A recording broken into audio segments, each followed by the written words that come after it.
If you're about to hit the area bonus limit, so for example in my case here, I'm already at 60% area bonus on Greengrass Isle, which is the current maximum. Well, you might want to consider moving your area bonus to another area.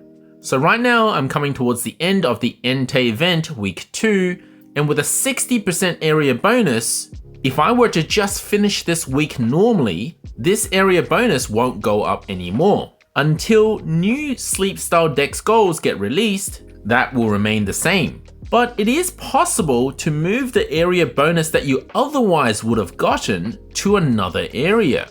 For example, my Snowdrop Tundra's area bonus is significantly lower than all my other areas. So in this video, we're going to talk about how to move that area bonus to another area and talk about the pros and cons of doing that. Because there are some sacrifices you have to make in some circumstances in order for you to move that area bonus. In other circumstances, you may not be harmed at all in any way. Welcome back to another Pokemon Sleep video, it's Bro Vinny here. Now before I go through all the scenarios in which you can move your area bonus and all the different ways you can do it, let's go through some core knowledge so that we're all on the same page. First of all, the area bonus limit is different depending on what your sleep style dex goal achievement is at this point of the game. But I'm going to refer to Banana Tank's area bonus cap infographic, and it clearly shows you that at each of your sleep style dex goals, for example, if you've reached 240 sleep styles in your dex, then your area bonus cap will be 55%. So that means if you're at Greengrass Isle this week, and you've already got 55%, well then you might want to move your area bonus increase from this week to another area, because you won't be able to reach that 60% until you reach 290 sleep styles. Secondly, the area bonus is always applied to the last island you're at before the 4 AM changeover on Monday morning. In other words, we're actually working with 3 different Snorlaxes here. For example, right now I'm at Greengrass Isle and I'm at Master 19 and this is my first Snorlax. But if I were to use an easy travel ticket and I go to another area, or even if I go to the same area, there is a different Snorlax that shows up and it will reset the Snorlax strength back to 0. But hypothetically, let's say I have moved to Snowdrop Tundra, still within the first week, and I stay here until the 4 AM of Monday morning. Then I change island again to wherever I want to be. Maybe now I go to Taupe Hollow for the second week. And that again is a new Snorlax, so that's our 3rd Snorlax. So in all of the scenarios that I'm going to show you guys, we'll be working with 3 different Snorlaxes.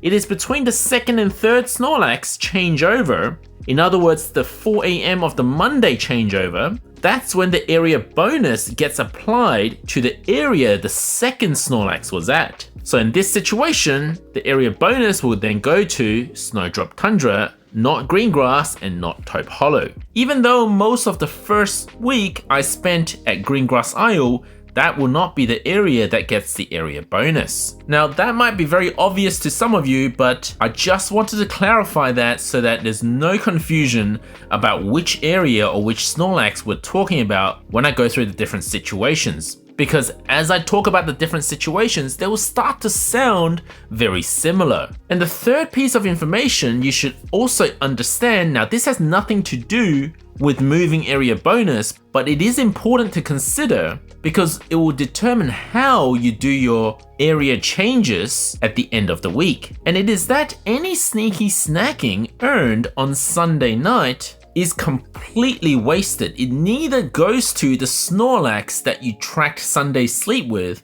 nor the Snorlax of the new week. And definitely not the Snorlax in which you use your easy travel ticket to get to either. So none of the 3 Snorlaxes will any sneaky snacking be applied. But it's important to know this because there are ways in which you can minimize your losses due to this sneaky snacking problem. For example, you can run Pokemon with large inventories so that you don't sneaky snack and all the berries go into the inventory instead so that you can carry the strength into the new week. Or you wake up at 4 a.m. so that you start your new week as soon as possible. Or what some other people do is they time zone travel to hit 4 a.m. earlier so that they don't have to wake up in the middle of the night in order to change to the new area at 4 a.m.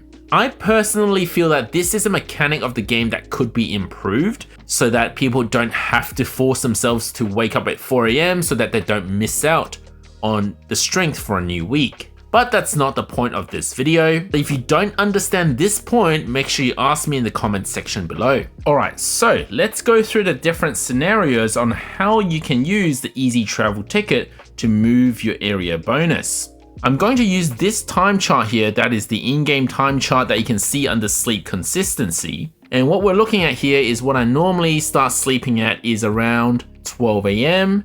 and I normally wake up at around 8:30 a.m. The real life day changeover is at this line here, 12 a.m. but the game day changeover is at 4 a.m. which is at this line here. So just to be absolutely clear, Thursday that's marked up here actually means anything before this line. If I start tracking my session anytime before this line here up to this point, that is all considered Thursday session. And it is a bit weird to look at it this way because Thursday, intuitively when you look at this graph, you'd think that this is Thursday, but it actually isn't. Now the problem for me, for example, is if I sleep at 12 a.m. as usual and I wake up at 8 a.m., well, I won't get a chance to use the easy travel ticket because on Sunday session, it will cross over that 4 a.m. mark, and when I wake up at 8:30 in the morning, the game will force me to choose the area for the new week,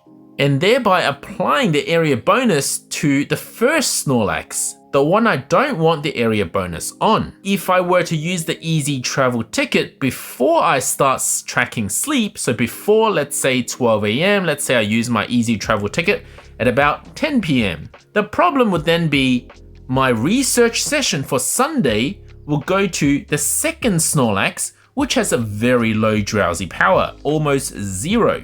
And look, if you're happy with that, that's not a problem, but maybe you can hunt some low drowsy power spawns. But for a lot of people, resources like candies and dream shards are very important. You might want to keep the strongest session of the week. You don't want to lose your Sunday session to become a low drowsy power session. Okay, scenario number 1, no time traveling is to be used. Scenario number 1 is also using phone tracking. So in other words, you don't have a Pokemon Go++. So then what phone users can do is they can start tracking their session much earlier on the Sunday. Make your nap the long session. For example, I could track from 4 p.m. down to about 12:30 a.m. And then at 12:30 a.m. when I end tracking on my phone, then use the easy travel ticket. At this point, we haven't hit the new week yet, in which case we'll be able to use our easy travel ticket to get a new Snorlax and a new area and put our area bonus there. But our Sunday session still use a relatively strong drowsy power. Although understandably, the Snorlax is not as strong at 4 p.m. than it is at 12 a.m.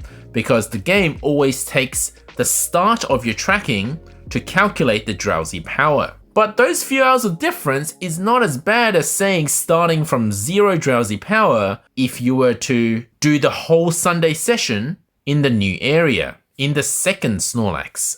So then once you've landed in the new area, all you have to do is wait until 4 a.m. hits.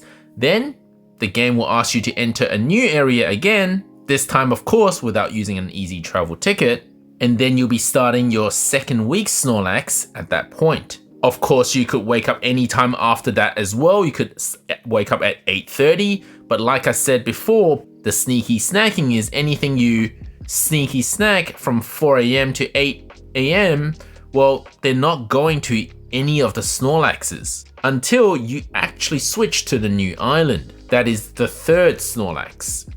Now, you don't actually have to do just the one session on Sunday. You could do like 8 hours on Sunday in the first Snorlax, switch to a new Snorlax, so the second Snorlax, and do like a half-hour session in the new Snorlax down here, if you would like to get some spawns at that area as well, and then switching to the third Snorlax to start the new week. But I didn't want to complicate this video anymore as it already sounds very complicated. Now, scenario number 2 is if you're using the Pokemon Go++, in which case, unlike the example I gave you in scenario 1, your sleep consistency actually doesn't need to be affected. So imagine if I had this blue bar all the way up here, and then we've got that white line, horizontal white line here, indicating the sleep midpoint. Of course, then the sleep midpoint can be negatively affected, affecting your end of week reward. But this doesn't have to be the case if you're using the Pokemon Go++. In fact, you can just play the game as normal, like you just do your usual 1 session or 2 sessions a day, because what you can do is you can actually start tracking at your normal time. So for example, at 12 AM in my case, then at about 2 or 3 AM, wake up, enter the app, which you can't do with phone tracking. Then at that point, change your island in the middle of the ++ tracking, which is really weird because with phone tracking, you can't enter the game unless you end tracking, whereas with the ++ you don't have to do that. The ++, when you do wake up in the morning to connect, will backdate exactly when you started the tracking. So for example, it will check which island that you were on at 12 AM and then do your session in that area, meaning that the area bonus can be moved to the second Snorlax, but your Sunday session is still done on the first Snorlax, even though when you sync, you're already at the third Snorlax. And I hope that makes sense, but there is a catch. Pokemon Go++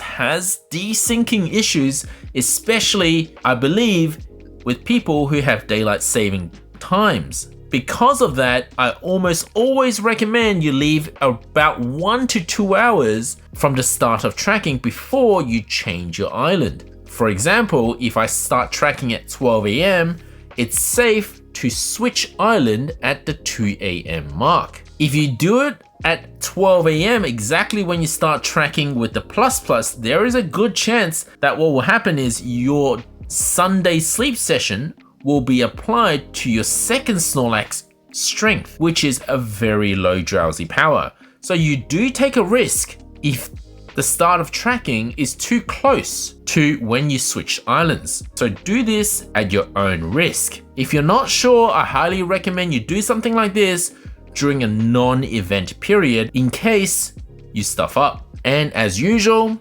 once you've switched island, you can wait until the 4 AM mark or wake up in the middle of the night at the 4 AM mark and then change your island as per normal to the third Snorlax. Of course, this time not needing an easy travel ticket. Scenario number 3, now we get into time traveling.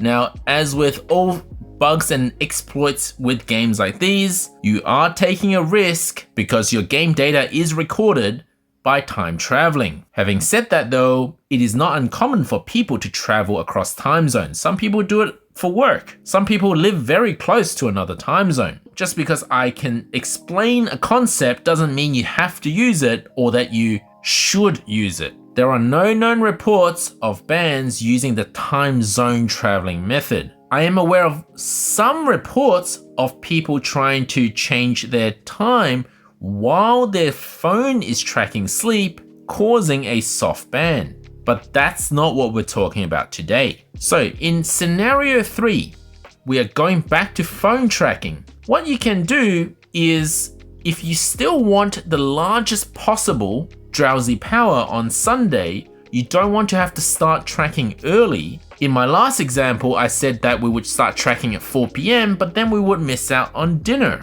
Then what you can do is, well, you can time travel forwards to cook the dinner and then come back to do your normal tracking. Or you start tracking at your usual time. So let's say in my example at 12 AM, but before I start tracking, I first change my time zone to as far backwards as possible, for example to a region called Niue, which has the earliest time zone. If we go backwards in time, then what will happen is, depending on where you live to begin with, you could wake up at the end of your sleep, what would normally be my 8:30, actually in Niue, maybe at 2 AM or maybe at 10 PM, well, depends on what region you're traveling from.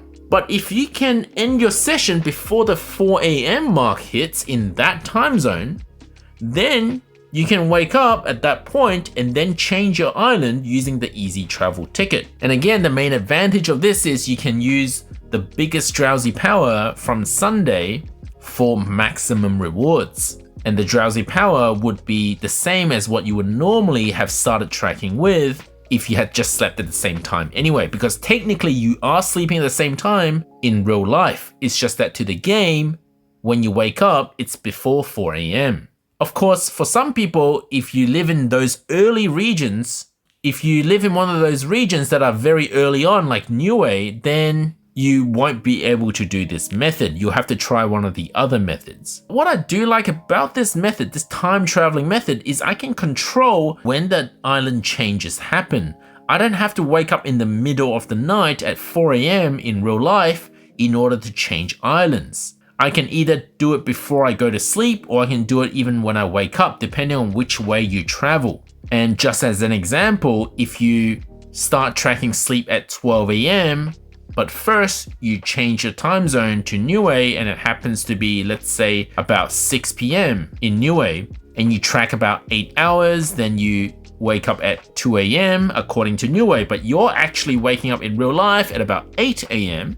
At that point, then you can move the time zone forwards by 2 hours, so you time travel again to hit 4 AM in order to change to the island of the new week. But in this scenario, I didn't have to wake up in the middle of the night. Now, scenario number 4 is what I actually do myself. And I'm hoping this will never get patched, but if it does, I'm sorry I made this video. The fourth method is using both time traveling and the Pokemon Go Plus. And in this scenario, you don't lose any sneaky snacking at all, and you get to move your area bonus, and you get to do your sleep session with the largest drowsy power. So what I would do is at 12 AM, just start tracking as normal. About 1 to 2 hours after that, so let's say about 2 AM mark, I would use an easy travel ticket to move to a new area, so the second Snorlax. At this point, my Pokemon still probably haven't started sneaky snacking yet because the inventory may not have been filled. Even if they're filled, the sneaky snacking loss would be minimal. Now, I'm not going to drop any of my Pokemon's inventory on the second Snorlax because I don't plan to stay here nor do a sleep session in this area. What I do is I time travel again forwards to hit 4 AM in another region. Then the game will ask me to change area to the third Snorlax. At this point, my Pokemon Go Plus is still tracking all the way until my real 8:30 AM. Now in the middle of tracking, I will have to go back to my own time zone. So basically I'm back to my own time at 2 AM, but I'm already at the new area, the third Snorlax's area. The advantage here is that any sneaky snacking that happens goes to the third Snorlax, which is overall the most powerful strategy out of the 4 scenarios. And at the same time, not sacrificing my strong Sunday's drowsy power session because of moving areas. I will still be conducting my Sunday session at the drowsy power that I started tracking with at 12 AM. In this situation, I also don't sacrifice any sleep consistency, because as long as you return to the same region when you complete your sleep session, it should still look something like this with a very good consistency.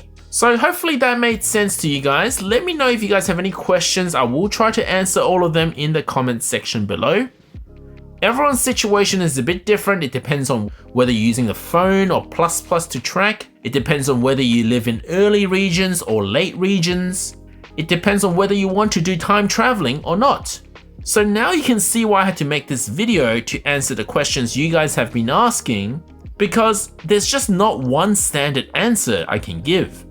It really just depends on all of those factors which method actually suits you. Thank you for watching, guys. Please consider to like and subscribe to my channel.